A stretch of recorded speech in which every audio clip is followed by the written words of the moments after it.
Good evening. Welcome to Ozarks Tonight. I am Brian Calfano, and we're joined by our Ozarks first contributors, Amy Blansett and Nick Reed, tonight for our, topic about spending. And this is something, Nick, that you had pointed out in one of our previous conversations, because we were discussing Republicans and Democrats and spending money and taxes and that sort of thing. And that got me thinking, a lot of times when you go back to the 1980s and the campaigns then, the Republican candidate most often would say, that Democrat, the tax and spend liberal, right? And that was like pejorative. It was not nice. It was, can you believe that, tax and spender?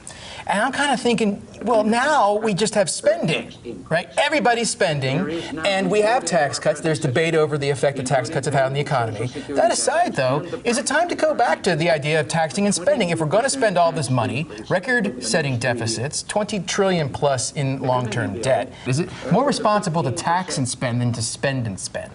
Well, spending it's out of control, and you're right. I remember even before I was able to vote, there was a period of time where people wore budget deficit ribbons. I think I mentioned that before. There were all the different causes. People would wear ribbons, and you could, because I had one. I was a little nerd, and you had the $1 bill, and you made a little ribbon of it, because Republicans at that time, that was their big deal, that spending was out of control.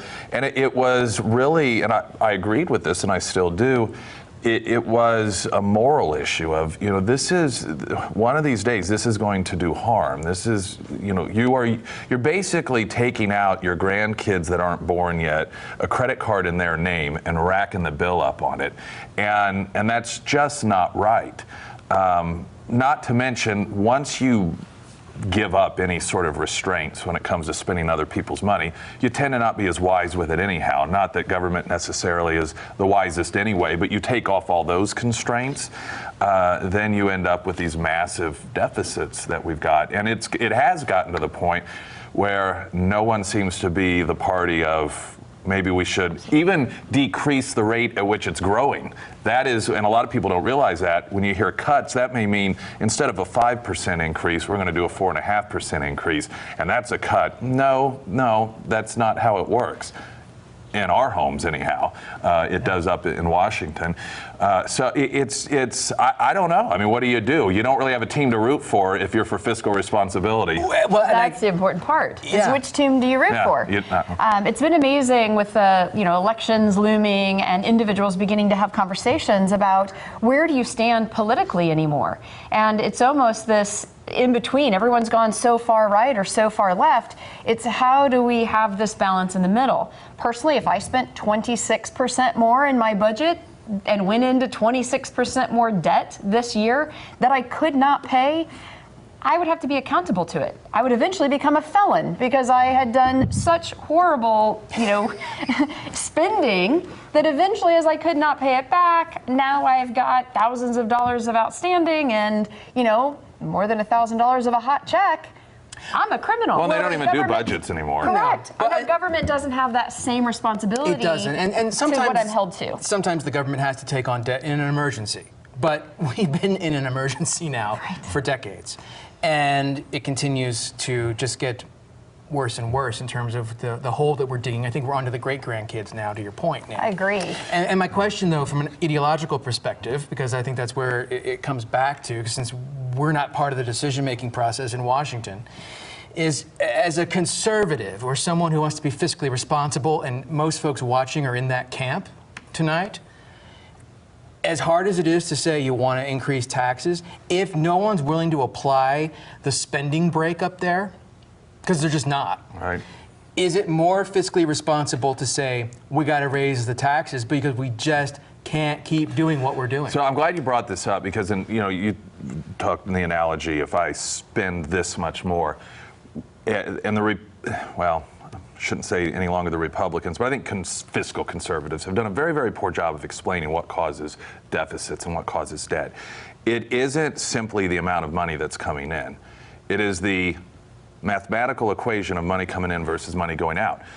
We have had, in terms of income tax revenue, more money over the past 2 years come in than ever, even adjusted for the rate of inflation, than we ever have before in the history of this country.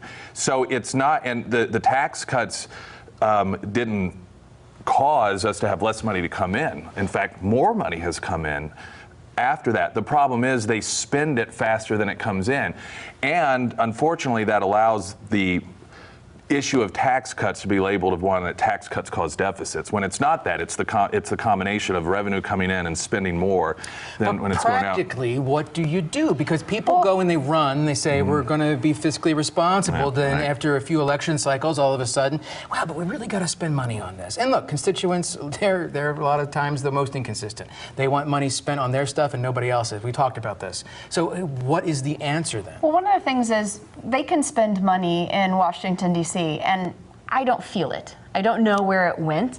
And so when you talk about should we be taxed, when we've created this spending without responsibility, as soon as you put a tax on it and I realize it hurts me, then I'm probably going to act. You said that we can't influence what's happening, but we can. But I'm not going to influence it right now because honestly, does it bother me that there's another $1 trillion in debt? I'm not sure that anything changed for me. So until we do lay the burden on individuals now, instead of just saying we're going to set that burden forward, we're creating economic instability that, sure, it might be my grandkids, but I should care about that. I should care about the quality of my country for the offspring that I've created. And so it comes back to, should we be responsible? No one wants to say yes. But absolutely, we should feel it so that we vote and that we act to make sure that this stops. As usual, thought-provoking from you two. Thank you so much. Amy Blanchett and Nick Reed with us tonight, and we'll be back after this.